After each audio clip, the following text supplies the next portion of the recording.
नमस्कार, मैं हूँ Rajneesh. Study with Rajneesh channel के माध्यम से आप लोगों तक पहुँच रहे हैं भारतीय राज्य व्यवस्था सीरीज के कुछ लेक्चर्स।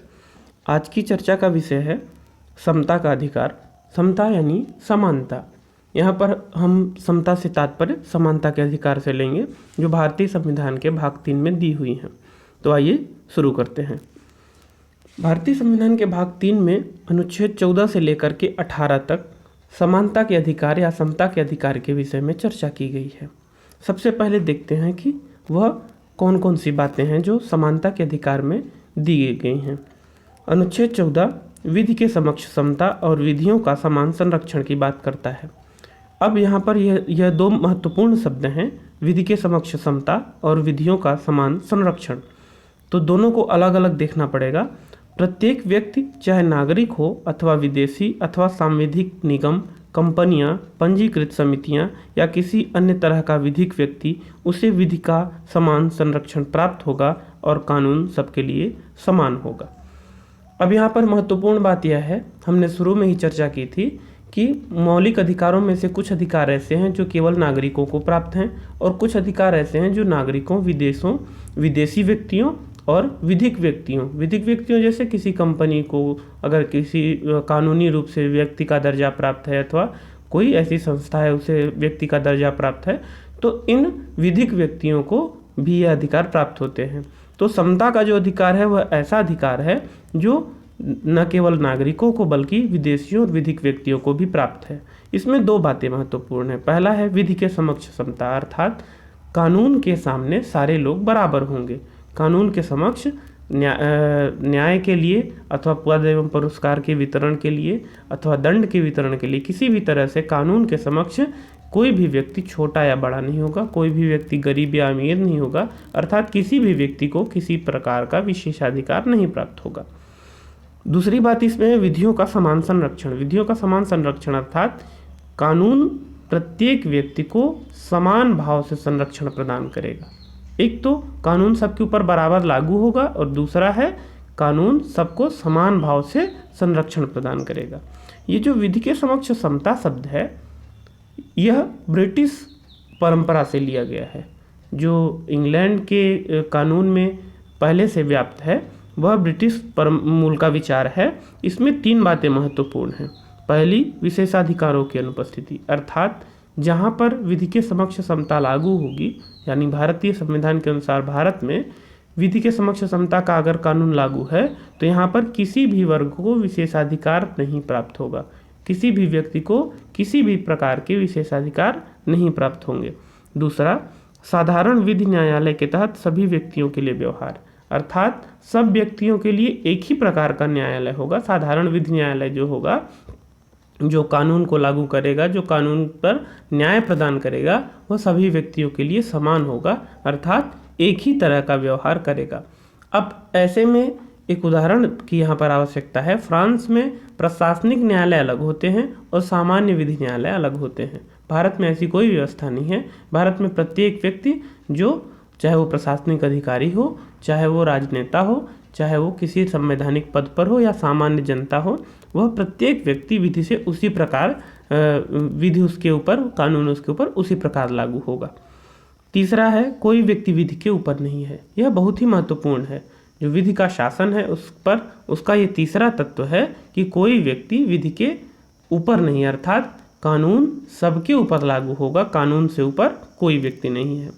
तो यहाँ पर 2 बातें हमने चर्चा की थी। विधि के समक्ष समता, उसे हमने बता दिया। अब विधि का समान संरक्षण जान लेते हैं। विधि का समान संरक्षण अमेरिकी संविधान से लिया गया है। अमेरिकी संविधान से यह लिया गया और इसके मुख्य तत्व हैं कि विशेष अधिकार और दायित्व में समान परिस्थितियों में समान व्यवहार। अब यहाँ पर महत्वपूर्ण बात यह है, यह एक शब्द यहाँ पर जुड़ा हुआ है, समान परिस्थितियों में समान व्यवहार, अर्थात जो कानून है वह सबके साथ समान नहीं होगा, बल्कि कानून समान व्यक्तियों के साथ समान व्यवहार करेगा। अगर जिनकी परिस्थितियां अलग हैं उनके साथ अलग व्यवहार किया जा सकता है, और यह व्यवहार किस आधार पर होगा? विशेष अधिकारों और दायित्वों के आधार पर।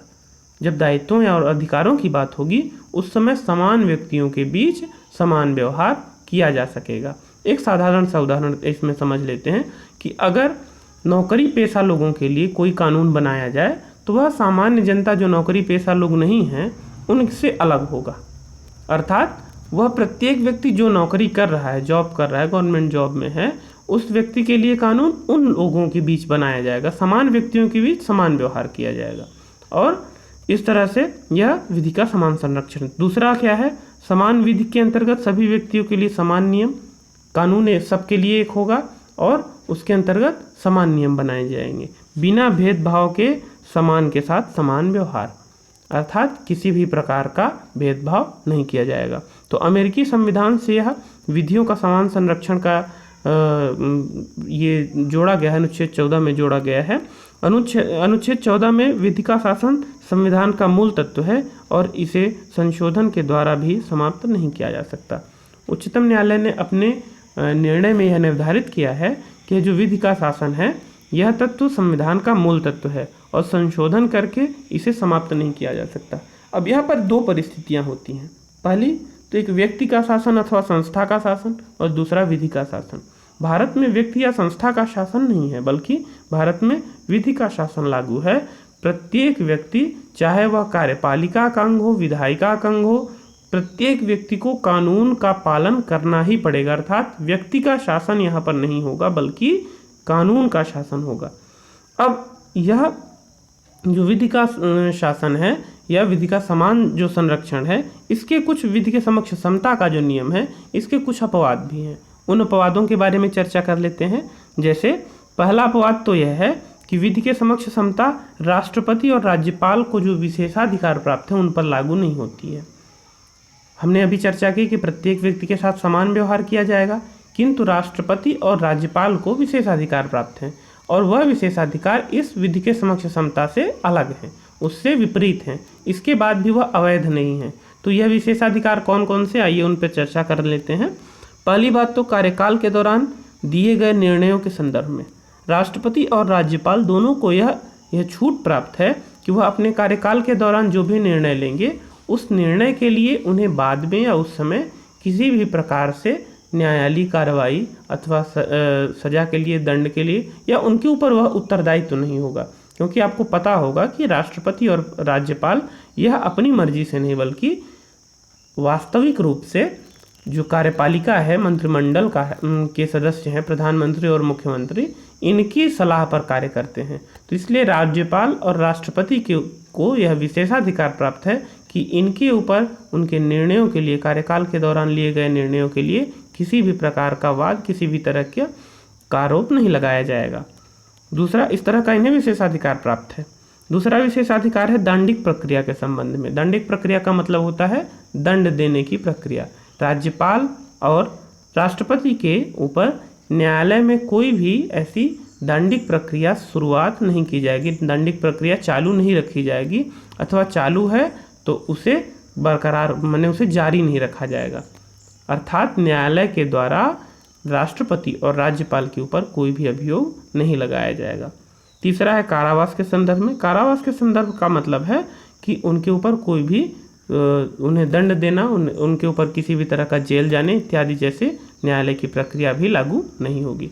तो यह राष्ट्रपति और राज्यपाल को कुछ विशेषाधिकार प्राप्त हैं जो कि विधि के समक्ष समता का एक तरह से अपवाद है। अगला अपवाद है संसद की सत्य कार्यवाही के प्रकाशन के संदर्भ में। संसद में जो भी कार्रवाई चल रही है, अगर वह सत्य रूप से, वह सही रूप से, जिस रूप में वह संसद में प्रकट हुई है उसी तरह से उसका अगर प्रकाशन किया जाता है तो उस आधार पर किसी व्यक्ति को न्यायालय के द्वारा या किसी भी तरह दंडिक प्रक्रिया के द्वारा प्रतिबंधित तो रोका नहीं जा सकता, न ही उसे दंडित किया जा सकता है। तो यह संसद की कार्यवाही के रूप में भी विशेषाधिकार प्राप्त है। अगला है विदेशी शासक, राजदूत, कूटनीतिक व्यक्ति इत्यादि को भी मुकदमे से मुक्त माना गया है। जो विदेशी शासक होंगे उनके ऊपर सामान्य स्थितियों में उनके ऊपर कोई मुकदमा नहीं चलेगा। राजदूत होंगे, कूटनीतिक व्यक्ति होंगे जो दूतावास में आते हैं, डिप्लोमेट्स आते हैं, चर्चा के दौरान जो कैबिनेट्स जो शिष्ट मंडल आता है, तो इन सारे लोगों को यह उन्मुक्ति प्राप्त है कि वह उनके ऊपर किसी भी तरह का वाद स्थापित नहीं होगा। संयुक्त राष्ट्र की जो प्रमुख एजेंसियां हैं, उनके जो लोग हैं, उन लोगों को भी न्यायिक वाद से भी मुक्ति प्राप्त है। और संसद तथा विधानमंडल के सदस्यों को भी। संसद और विधानमंडल के सदस्यों को किस तरह से प्राप्त है कि संसद के सदस्य चाहे संसद की कार्रवाई के दौरान अथवा किसी समिति के दौरान, समिति के सदस्य होने के दौरान अगर कोई बात प्रकट करते हैं, कोई बात बोलते हैं या कोई मत प्रकट करते हैं, तो उसके लिए उनके ऊपर कोई अभियोग, कोई भी उनके ऊपर वाद नहीं चलाया जाएगा, कोई मुकदमा नहीं चलाया जाएगा। तो इस तरह से संसद और विधानमंडल दोनों के सदस्यों को यह विशेषाधिकार प्राप्त है कि वह संसद के अंदर, विधानमंडल के अंदर अथवा समिति के अंतर्गत कोई भी बात बोलते हैं, कोई मत प्रकट करते हैं, तो वह मुकदमा उनके ऊपर इस आधार पर कोई मुकदमा नहीं चलाया जाएगा। तो यह कुछ विशेषाधिकार हैं जो सामान्य व्यक्तियों को नहीं प्राप्त है, इन लोगों को प्राप्त हैं। इसके अलावा भी इन विशेषाधिकारों की उपस्थिति के बाद भी भारत में विधि के समक्ष समता, यानी प्रत्येक व्यक्ति कानून के सामने बराबर है, यह नियम लागू है। अब आगे देख लेते हैं। अनुच्छेद 14 के बाद अनुच्छेद 15 आता है। अनुच्छेद 15 में कुछ आधारों पर असमानता का अंत किया गया है, अर्थात यहाँ पर कुछ आधार दिए गए हैं जिनके आधार पर अगर असमानता की जाती है, समान व्यवहार नहीं किया जाता, तो उन्हें प्रतिबंधित किया गया है। कौन कौन से आधार हैं? राज्य किसी व्यक्ति के साथ केवल धर्म, मूल वंश, जाति, लिंग, जन्म स्थान के आधार पर भेद नहीं करेगा। यहाँ पर ध्यान दीजिएगा, यहाँ पर केवल शब्द जुड़ा हुआ है। केवल का मतलब होता है कि यही आधार हैं जो संविधान में दिए गए हैं। इन आधारों पर किसी व्यक्ति के साथ अगर असमानता होती है, विभेद होता है, तो वह प्रतिबंधित किया जाएगा, अवैध घोषित किया जाएगा। पहले अक्षर से शुरू करिए कि यह पहली बात तो राज्य के लिए किया गया है।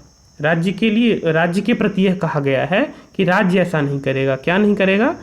राज्य केवल धर्म, मूल वंश, जाति, लिंग, जन्म स्थान के आधार पर भेद नहीं करेगा। इसका मतलब कि यह जो अनुच्छेद 15 का जो पहला भाग है, यह राज्य को प्रतिबंधित करता है। राज्य के लिए यह, राज्य के प्रति यह कहा गया है, राज्य के विरुद्ध प्रतिषेध स्थापित करता है कि राज्य इस तरह का विभेद नहीं करेगा। किस तरह का विभेद? धर्म के आधार पर विभेद, वंश के आधार पर विभेद, जाति के आधार पर विभेद, लिंग के आधार पर महिला और पुरुष के आधार पर विभेद, और जन्म स्थान के आधार पर, अर्थात कोई व्यक्ति कहाँ जन्म लिया है उस जन्म स्थान के आधार पर विभेद नहीं करेगा।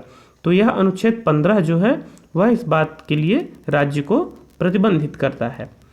इसके अलावा यह तो राज्य के विषय में हो गया। अनुच्छेद 15 का दूसरा भाग व्यक्तियों के विषय में भी है।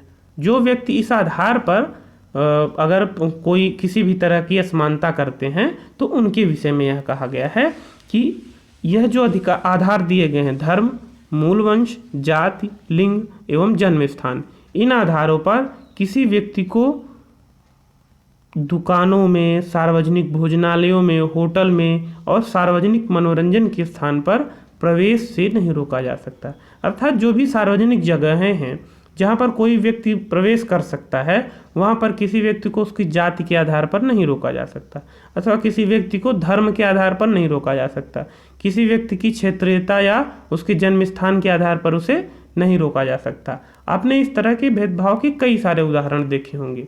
समाचार पत्रों में अभी भी पता चलता है कि मंदिर में दलितों को नहीं प्रवेश दिया गया, अथवा दक्षिण भारतीय होटल में उत्तर भारतीयों को प्रवेश नहीं दिया गया, अथवा किसी बड़े मॉल में कोई मुस्लिम संप्रदाय का व्यक्ति है जो लुंगी पहन के गया, तो उसे इस आधार पर रोक दिया गया कि वह लुंगी पहने हुए, दाढ़ी बढ़ाए हुए। तो इस तरह की जो अभी भी कुछ समाचार में सुनने को इस तरह की घटनाएं मिल जाती हैं, तो इन्हीं तरह के भेदभावों को रोकने के लिए यह प्रावधान किए गए हैं कि किसी भी व्यक्ति को उसकी धर्म, मूल वंश, जाति, लिंग एवं जन्म स्थान के आधार पर दुकान में जाने से नहीं रोका जा सकता, सार्वजनिक जो रेस्टोरेंट हैं, भोजनालय हैं, उनमें जाने से नहीं रोका जा सकता, होटल में रुकने के लिए कमरा देने से नहीं रोका जा सकता। आप लोगों ने अगर अम्बेडकर साहब की जीवनी, बाबा साहब अम्बेडकर की जीवनी पढ़ी होगी तो आपको पता होगा कि उन्हें मुंबई में शुरुआत, उस समय का बम्बई जो था, वहाँ कमरे नहीं मिलते थे उनकी जाति के आधार पर। तो इस तरह का भेदभाव अब नहीं हो सकता। भारतीय संविधान इस बात को प्रतिबंधित करता है। सार्वजनिक मनोरंजन के स्थानों में प्रवेश से नहीं रोका जा सकता। तो जो भी होटल हैं, मॉल हैं अथवा नाट्यगृह हैं, तो इनमें प्रवेश से नहीं रोका जा सकता।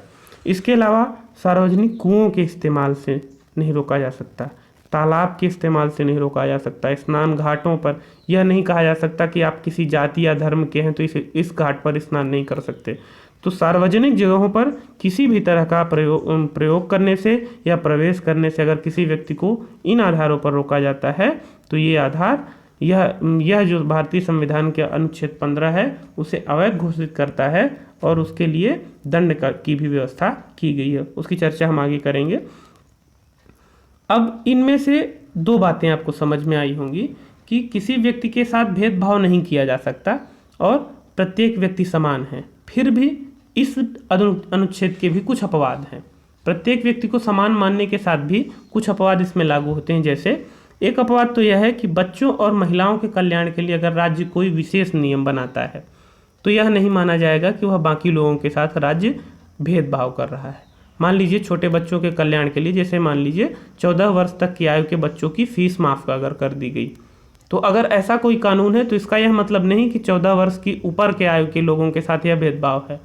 यह अनुच्छेद 15 में ही दिया गया है कि इस तरह के अपवाद स्वीकार्य होंगे, अवैध नहीं होंगे। अथवा महिलाओं के लिए अगर सीटों का आरक्षण है, महिलाओं के लिए कहीं शुल्क की व्यवस्था की गई है कि उनका शुल्क कम लगेगा या नहीं लगेगा, अथवा महिलाओं के लिए कोई सीट आरक्षित है शैक्षणिक संस्थानों में या नौकरियों में, तो इस तरह की अगर व्यवस्था बच्चों और महिलाओं के लिए की जा रही है तो यह अपवाद स्वरूप स्वीकार किया जाएगा, उसे अनुच्छेद 15 का उल्लंघन नहीं माना जाएगा।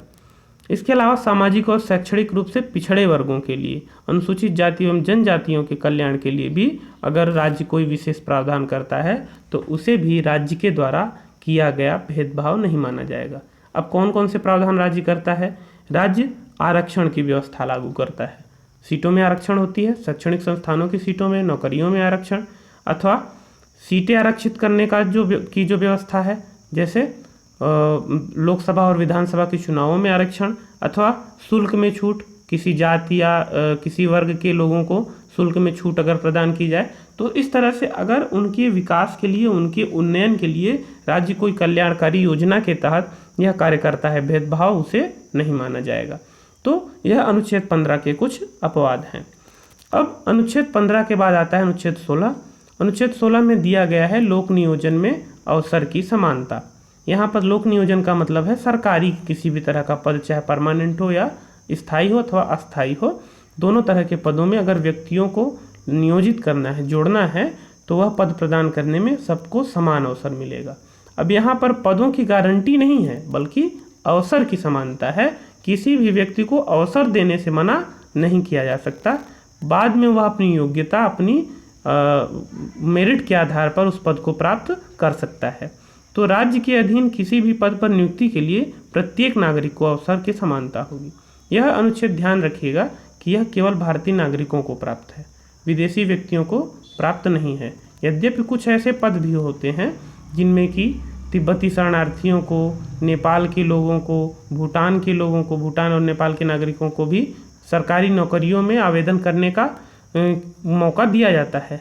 तथापि यह ध्यान में रखिएगा कि लोक नियोजन में अवसर की समानता भारतीय नागरिकों के लिए है, विदेशी व्यक्तियों के लिए नहीं है। तो इसमें प्रत्येक व्यक्ति को यह अवसर दिया जाएगा कि वह अपनी योग्यता के अनुसार किसी पद को प्राप्त कर सके। उसके साथ अवसर के आधार पर किसी भी व्यक्ति को अवसर से वंचित न किया जाए। अब यह ध्यान रखिएगा कि इसमें कुछ अपवाद भी हैं। जैसे अभी तक हमने अनुच्छेद 15 और अनुच्छेद 14 में देखा, इसके कुछ अपवाद इस तरह हैं कि अगर संसद चाहे तो किसी विशेष क्षेत्र में निवास की योग्यता लागू कर सकती है। आपने देखा होगा बहुत सारे पद ऐसे आते हैं जिनमें कि वहाँ का निवासी होना अनिवार्य रहता है, अथवा कुछ पद ऐसे आते हैं जहाँ पे निवासियों के लिए ही आरक्षण की व्यवस्था होती है, निवासियों के लिए फीस स्ट्रक्चर कम होता है। कुछ इस तरह का प्रावधान किया जा सकता है। ऐसा प्रावधान वहाँ की निवासियों की सामान्य आर्थिक स्थिति अथवा निर्यातीय स्थिति, आदिवासी बहुल क्षेत्र इत्यादि के आधार पर लिया जाता है। अभी जो निवास की योग्यता है वह आंध्र प्रदेश और तेलंगाना में लागू है, जो संसद के द्वारा लागू है। कुछ अन्य पद भी होते हैं जिनके विषय में निवास की योग्यता राज्यों द्वारा अपने से लागू की जाती है। इसका दूसरा अपवाद है नियुक्तियों में आरक्षण की व्यवस्था राज्य द्वारा की जा सकती है। अब जो नियुक्तियों में आरक्षण की व्यवस्था है अनुच्छेद 16 के भाग 4 में दिया गया है चौथा जो हिस्सा है अनुच्छेद 16 का, उसमें दिया गया है कि अगर राज्य किसी भी जाति के आधार पर अथवा वर्ग के आधार पर यह देखे कि इस जाति या वर्ग के लोग शैक्षिक रूप से और सामाजिक रूप से पिछड़े हैं, उनका समाज में सहभागिता उनकी कम है, उनका कम हिस्सेदारी है, तो उनके लिए सीटों का आरक्षण कर सकती है। तो यह इस तरह का जो आरक्षण है यह भेदभाव नहीं माना जाएगा। इस तरह का आरक्षण कल्याणकारी योजना के अंतर्गत या लोगों के विकास के अंतर्गत माना जाएगा। तो अनुच्छेद 16(4) इस बात की व्यवस्था करता है कि अपवाद स्वरूप नियुक्तियों में आरक्षण की व्यवस्था की जा सकती है। इसके अलावा किसी संस्था या कार्यकारी परिषद के सदस्य की किसी धार्मिक आधार पर व्यवस्था, जैसे कुछ धार्मिक संस्थाएं होती हैं जिनका संरक्षण सरकार द्वारा किया जाता है अथवा जिनका मैनेजमेंट सरकार द्वारा किया जाता है, तो ऐसी संस्थाओं में जो नियुक्ति होगी उसी धर्म के लोग की व्यक्तियों की होगी। इस आधार पर किसी भी तरह का भेदभाव अथवा किसी भी तरह की अनुच्छेद 16 की उल्लंघन की बात नहीं स्वीकार की जाएगी, क्योंकि धार्मिक संस्थाओं में उसी धर्म के व्यक्ति की नियुक्ति की जा सकती है और यह अनुच्छेद 16 के अंतर्गत लोक नियोजन में अवसर की समानता का उल्लंघन नहीं है। अब अनुच्छेद 16 के बाद अनुच्छेद 17 पर चर्चा करते हैं। अनुच्छेद 17 इस बात का प्रावधान करता है कि पूरी तरह से भारतीय क्षेत्र के अंतर्गत अस्पृश्यता का अंत किया जाता है। अस्पृश्यता का अंत क्या है? जो छुआछूत की भावना है उस छुआछूत की भावना को समाप्त किया जा सकता है। कोई व्यक्ति पवित्र या कोई व्यक्ति अपवित्र है, इस तरह की भावना को समाप्त किया जाता है। तो इसके अंतर्गत किसी भी प्रकार से अगर अस्पृश्यता का किसी रूप में आचरण किया जाए तो इस तरह के सभी आचरणों पर प्रतिबंध है, चाहे वो छूने से मनाही हो या उनके सार्वजनिक वस्तुओं के इस्तेमाल से मनाही हो, या वो कुएं पर पानी नहीं भर सकते, या कोई व्यक्ति सार्वजनिक हैंडपंप का इस्तेमाल नहीं कर सकता, या किसी भी तरह से मैला ढोने का काम किसी जाति या किसी व्यक्ति विशेष को ही दिया जाए। तो इस तरह के कोई भी काम या कोई भी व्यवहार जो अस्पृश्यता यानी छुआछूत को से संबंधित हो, उसके किसी भी रूप से संबंधित हो, तो उसे कानूनी रूप से प्रतिबंधित किया गया है। अस्पृश्यता से उपजी किसी निर्योग्यता को लागू करना अपराध होगा। अगर किसी व्यक्ति को इस आधार पर अयोग्य माना जाए कि वह अछूत है, तो इस तरह का कोई भी कानून, इस तरह का कोई भी नियम, इस तरह की कोई भी बात, प्रथा या परंपरा अवैध घोषित की जाती है। अर्थात अगर यह कहा जाए कि कोई व्यक्ति अछूत है इसलिए यह कार्य नहीं कर सकता, तो इसे अवैध माना जाएगा, दंडनीय अपराध माना जाएगा। अब ये ऐसे कानून हैं जिन्हें लागू करने के लिए दूसरे कानून बनाने पड़ते हैं। हमने पहले भी मूल अधिकार के इंट्रोडक्शन में पिछले वीडियो में, जो इसके जस्ट पहले का वीडियो L8, उसमें हमने चर्चा की थी कि कुछ कानून ऐसे, कुछ अधिकार ऐसे हैं जो स्वयं प्रवर्तित होते हैं, कुछ अधिकार ऐसे हैं जिन्हें लागू करने के लिए कानून बनाना पड़ता है।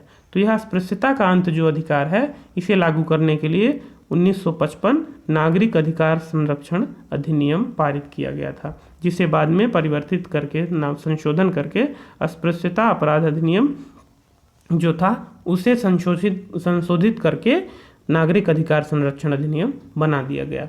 इसके अलावा अनुसूचित जाति, अनुसूचित जनजाति अत्याचार निवारण अधिनियम भी है। तो ये अधिनियम बहुत ही महत्वपूर्ण है, जो कि अस्पृश्यता और अस्पृश्यता के सभी तरह के रूपों को प्रतिबंधित करते हैं और उनके खिलाफ अगर कोई भी इस तरह का कार्य किया गया है तो उनके खिलाफ दंड की व्यवस्था करते हैं। प्रत्येक व्यक्ति को चाहिए कि इन दोनों अधिनियम को भारत का नागरिक होने के नाते सिविल अधिकार संरक्षण अधिनियम और अनुसूचित जाति, अनुसूचित जनजाति अधिनियम, अत्याचार निवारण अधिनियम, इन दोनों अधिनियमों को ध्यानपूर्वक पढ़े और अपने कार्य व्यवहार का मूल्यांकन करे कि वह किस तरह से इससे प्रभावित है या इसे प्रभावित कर रहा है। अब यहाँ देख लेते हैं कि अस्पृश्यता के विषय में क्या क्या प्रावधान मुख्य रूप से दिए गए हैं। भारतीय संविधान में तो इस तरह का कोई प्रावधान नहीं दिया गया है, दंड की व्यवस्था नहीं की गई है, किंतु यह अस्पृश्यता निवारण अधिनियम 1955 जो है, नागरिक अधिकार संरक्षण अधिनियम जो है, उसके अनुसार कुछ दंड का प्रावधान किया गया है। जैसे पूजा स्थल अथवा पूजा का स्थान जिसमें भी है, उसमें प्रवेश से अगर किसी व्यक्ति को अथवा पूजा करने से अगर रोका जाए तो यह कार्य दंडनीय अपराध होगा। प्रत्येक व्यक्ति को अधिकार है कि वह सार्वजनिक पूजा स्थलों में प्रवेश कर सके और पूजा कर सके। परंपरागत, धार्मिक, दार्शनिक या अन्य आधार पर अस्पृश्यता को अगर उचित ठहरा जाए। अगर कोई व्यक्ति यह कहे कि अस्पृश्यता इसलिए उचित है क्योंकि धार्मिक किताबों में इसका उल्लेख है, अथवा दार्शनिक रूप से यह सही है, अथवा ऐतिहासिक इसका उदाहरण मिलता है, तो इन किसी भी आधार पर अगर कोई व्यक्ति अस्पृश्यता यानी छुआछूत को सही मानता है तो यह भी एक अपराध है। दुकान, होटल, सार्वजनिक मनोरंजन स्थलों में अगर किसी व्यक्ति को अछूत मानकर प्रवेश से रोका जाए तो यह भी एक अपराध है।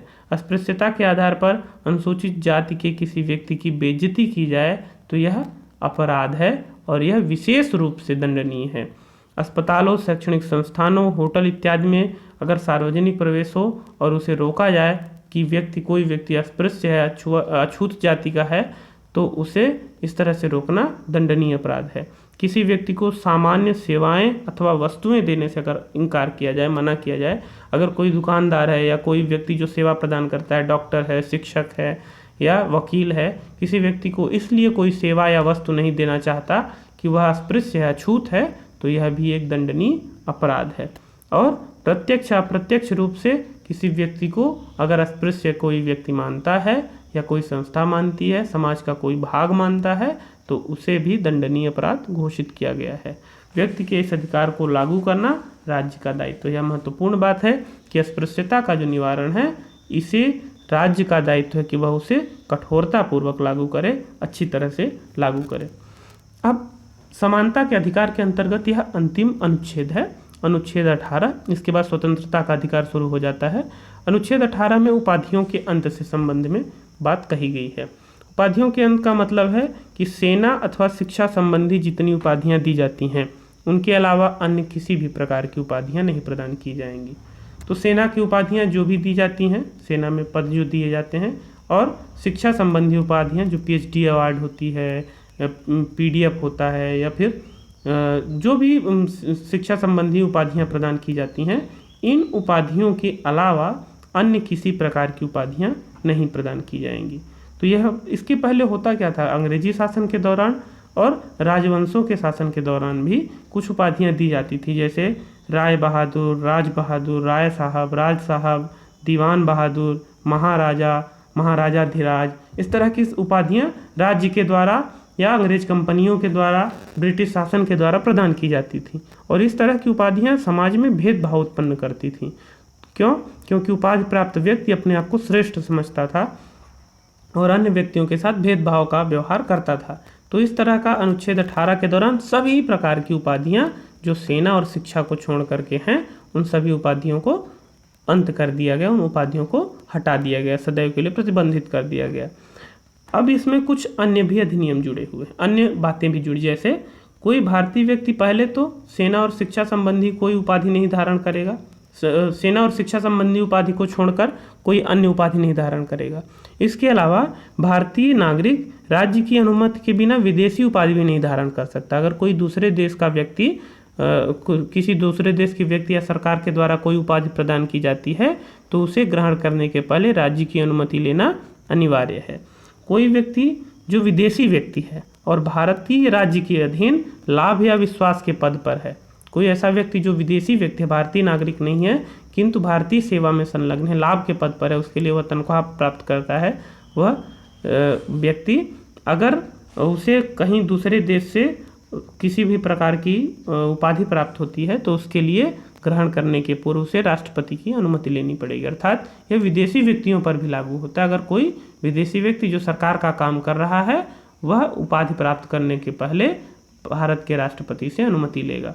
इसके अलावा कोई व्यक्ति, चाहे वो भारत का हो या विदेशी हो, लाभ के पद पर हो, विश्वास के पद पर हो, ऐसा व्यक्ति राष्ट्रपति की अनुमति से ही कोई विदेशी उपहार, भेंट अथवा पद प्राप्त करेगा। अगर राष्ट्रपति की अनुमति नहीं है तो वह उसे नहीं प्राप्त करेगा। तो महत्वपूर्ण रूप से यह बात सामान्य सी बात है कि उपाधियों का अंत कर दिया गया है और कोई भी व्यक्ति उपाधियां धारण नहीं करेगा। अब इसमें एक प्रश्न उठता है कि जो पद्म भूषण, पद्म विभूषण और पद्मश्री यह उपाधियां दी जाती हैं, क्या ये भी इस अंतर्गत, इस कानून के अंतर्गत आती हैं? तो यहाँ पर स्पष्ट कर दें कि यह पुरस्कार स्वरूप है, यह किसी तरह की उपाधि नहीं है, बल्कि यह पुरस्कार है और इसे व्यक्ति जो भी जिन व्यक्तियों को सरकार के द्वारा दिया जाता है उन व्यक्तियों को यह प्राप्त करना या प्रदान सरकार के द्वारा प्रदान करना अवैध नहीं है। क्यों? क्योंकि पहली बात तो यह एक उपाधि नहीं है बल्कि पुरस्कार है। दूसरी बात यह कि यह जो पद्मश्री, पद्म भूषण और पद्म विभूषण प्राप्त होते हैं, कोई व्यक्ति अपने नाम के आगे उपसर्ग या प्रत्यय के रूप में इसे नहीं जोड़ सकता। न तो नाम के पहले और ना ही नाम के बाद इस अपने पुरस्कार को नहीं जोड़ सकता और इसे उपाधि के रूप में प्रयोग भी नहीं कर सकता। तो यह जो पुरस्कार हैं पद्म भूषण, पद्म विभूषण, पद्मश्री, यह उपाधियों के अंतर्गत नहीं आते और यह अवैध भी नहीं है। इस तरह का 1996 में उच्चतम न्यायालय ने अपने निर्णय दिए हैं। इन उपाधियों की स्थापना 1954 में की गई थी। जो राष्ट्रीय पुरस्कार हैं इनकी स्थापना 1954 में की गई थी। जनता पार्टी सरकार ने बीच में, जब जनता पार्टी सरकार आई तो उसने इस क्रम को मतलब तोड़ दिया और कुछ सालों के लिए पद्मश्री, पद्म भूषण, पद्म विभूषण पुरस्कार नहीं दिए गए थे। बाद में फिर इंदिरा गांधी सरकार ने इसे जारी किया, चालू किया और फिर अभी तक यह पुरस्कार प्रदान किए जाते हैं। तो यह कन्फ्यूज होने की ज़रूरत नहीं है। जो इस तरह के पुरस्कार हैं वह उपाधियों के अंतर्गत नहीं आते और इन पुरस्कारों को प्राप्त करने वाला व्यक्ति अपने नाम के साथ इन्हें जोड़ भी नहीं सकता है। तो इस तरह से हमने अनुच्छेद 14 से लेकर अनुच्छेद 18 तक समानता के अधिकार के बारे में चर्चा की। इसके बाद स्वतंत्रता के अधिकार, धीरे धीरे करके हम सारे मौलिक अधिकारों को कवर करेंगे और एक के बाद एक वीडियो अपलोड करते रहेंगे। इससे संबंधित जो भी प्रश्न होंगे आप ज़रूर पूछिएगा कमेंट बॉक्स में। इस वीडियो को अगर अच्छा लगे तो लाइक, शेयर और सब्सक्राइब करिए। धन्यवाद। महादेव।